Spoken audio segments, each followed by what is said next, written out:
Quand une partie de poker commence, chaque joueur reçoit des jetons. Ces jetons représentent de l'argent du jeu ou l'argent réel selon le contexte.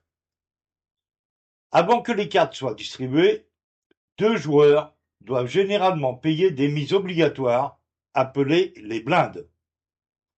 On trouve la petite blinde et la grosse blinde. Ces mises servent à créer un pot dès le début du coup. Sans elles, tout le monde pourrait attendre éternellement les meilleures cartes. C'est ce qui permet au jeu d'avancer naturellement. Une fois les blindes placées, le donneur distribue deux cartes à chaque joueur. Ces deux cartes sont privées. Personne d'autre ne peut les voir. À ce moment-là, chaque joueur commence à réfléchir. Sa main est-elle assez forte pour continuer? Parfois, la réponse est oui. Parfois, la réponse est clairement non. Et parfois, c'est beaucoup plus compliqué. Une fois les cartes distribuées, les joueurs parlent à tour de rôle. Ils peuvent se coucher, suivre la mise ou relancer. Ce premier tour d'enchère s'appelle le pré-flop. Pourquoi ce nom? Parce qu'il se déroule avant l'apparition du flop. Le pré-flop est souvent la première grande décision d'un coup. C'est là que beaucoup d'erreurs de débutants apparaissent. Quand le premier tour d'enchère est terminé, trois cartes communes sont placées au centre de la table. Ces cartes sont visibles par tout le monde. Elles s'appellent le flop. À partir de maintenant, les joueurs essayent de combiner leurs deux cartes privées avec ces cartes communes pour fabriquer la meilleure main possible. Par exemple, si vous avez As-Roi et que le flop affiche As, 8 et 3, vous possédez déjà une paire d'As. C'est souvent à partir du flop que l'action devient vraiment intéressante. Après le flop, un nouveau tour d'enchère commence.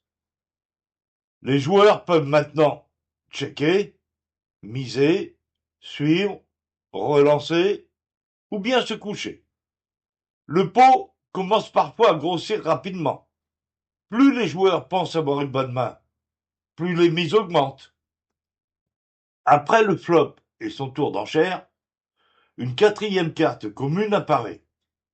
Cette carte s'appelle la turn. Elle peut complètement changer la situation. Un joueur qui était derrière peut soudainement passer devant. Et un joueur qui pensait être très fort peut commencer à s'inquiéter. C'est ce qui rend le poker aussi passionnant. Après la turn, les joueurs disposent encore d'un nouveau tour d'enchère. Les décisions deviennent souvent plus importantes.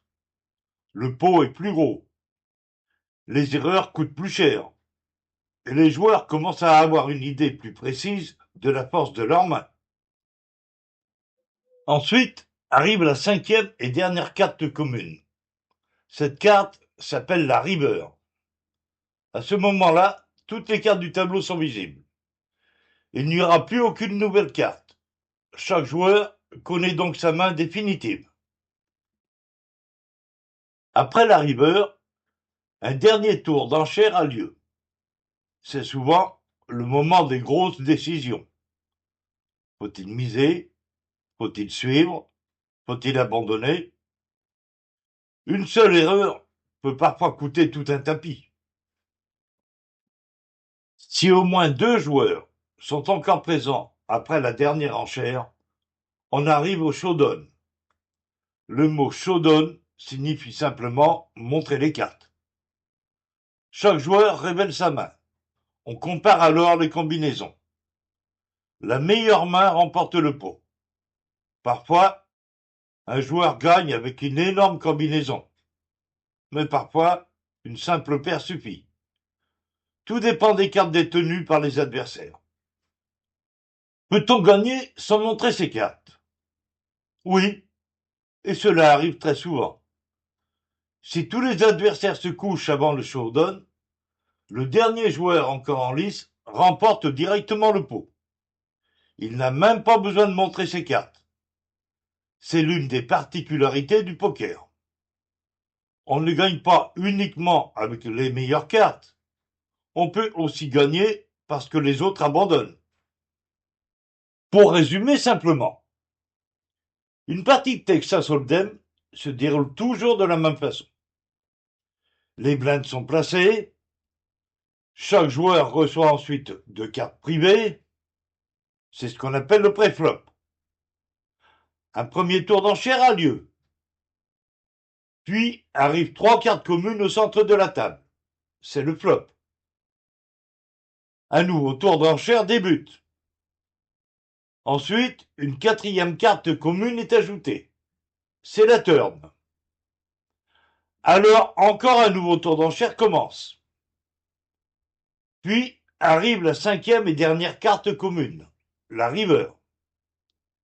Et là, c'est le dernier tour d'enchère qui se déroule. Enfin, les joueurs encore présents montrent leurs cartes lors du showdown. Ou bien, tous les adversaires abandonnent avant cette étape et le dernier en lice remporte le pot. Une fois qu'on comprend cette mécanique, suivre une partie devient beaucoup plus simple. Et rassurez-vous, au début, tous ces mots semblent un peu étranges. Pré-flop, flop, turn, river. Mais après quelques parties, ils deviennent aussi naturels que les règles d'un jeu de société.